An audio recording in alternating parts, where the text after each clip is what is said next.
ആയിഷ ബീവിന്റെ വീട് ഇന്നും നിങ്ങൾ കണ്ടില്ലേ? മദീന പള്ളിയോട് ചാരിയിട്ടുള്ള വീടല്ലേ? എത്ര അടുത്താണ് ആ വീടുള്ളത്? ഒന്ന് കാലെടുത്ത് വെച്ചാൽ പള്ളിയിലെത്തിയില്ലേ? മുത്ത് നബി സല്ലല്ലാഹു അലൈഹി വസല്ലം കിടക്കുന്ന വീടല്ലേ ആയിഷ ബീവി താമസിച്ച വീട്? 40 ചില്ലാനം കൊല്ലം താമസിച്ചിട്ടും ഒരിക്കൽ പോലും ഇറങ്ങി പുറപ്പെട്ടിട്ടില്ല.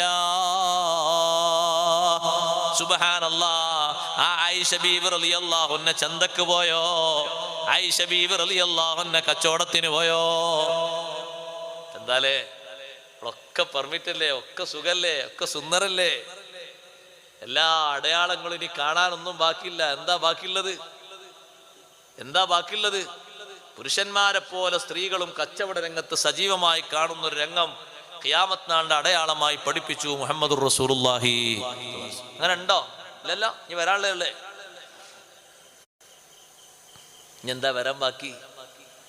തങ്ങൾ പഠിപ്പിച്ചില്ലേ തശബ്ബുൽ മശീഖ, വയസ്സന്മാരൊക്കെ യുവാക്കളായി മാറുന്നൊരു കാലം. മനസ്സിലായോ പറഞ്ഞ്?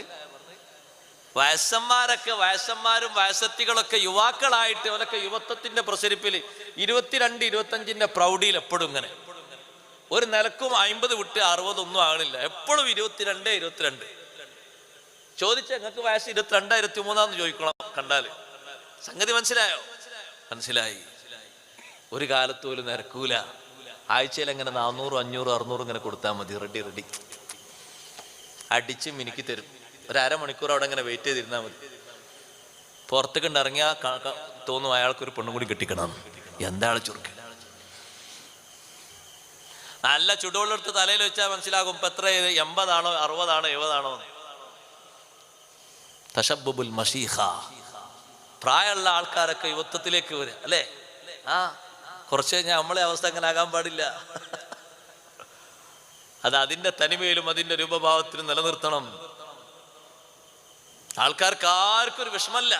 നോക്കി, നമ്മളെ നാട്ടിൽ ഒരു മുസ്ലിം ചെറുപ്പക്കാരന്റെ വീട്ടിൽ ഒരു ഫംഗ്ഷൻ നടക്കുമ്പോ ഒരൊറ്റ ഹറാമില്ലാത്തൊരു ഫംഗ്ഷൻ ആണെങ്കിൽ നിങ്ങൾ വിചാരിച്ചോളൂ, പ്രതീക്ഷിച്ചോളൂ, അവിടെ മലായിക്കത്തുൽ കിറാമിന്റെ സാന്നിധ്യം ഉണ്ടാകും. എല്ലാ സംഗതികളും മഖ്ബൂലായിരിക്കും.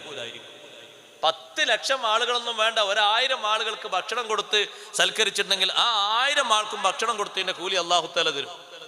ഒരൊറ്റ ഹറാമ് കല്യാണവുമായിട്ടോ സൽക്കാരവുമായോ ബന്ധപ്പെട്ടവിടെ നടന്നോ, 10,000 പേർക്ക് നിങ്ങൾ ഭക്ഷണം കൊടുത്താലും, അതിൽ സാദാത്തുക്കൾ വന്ന് ഭക്ഷണം കഴിച്ചാലും, ഉലമാ വന്ന് ഭക്ഷണം കഴിച്ചാലും, ഒരൊറ്റ ധാന്യത്തിന്റെ കൂലി പോലും അള്ളാഹു നിങ്ങൾക്ക് തരില്ല.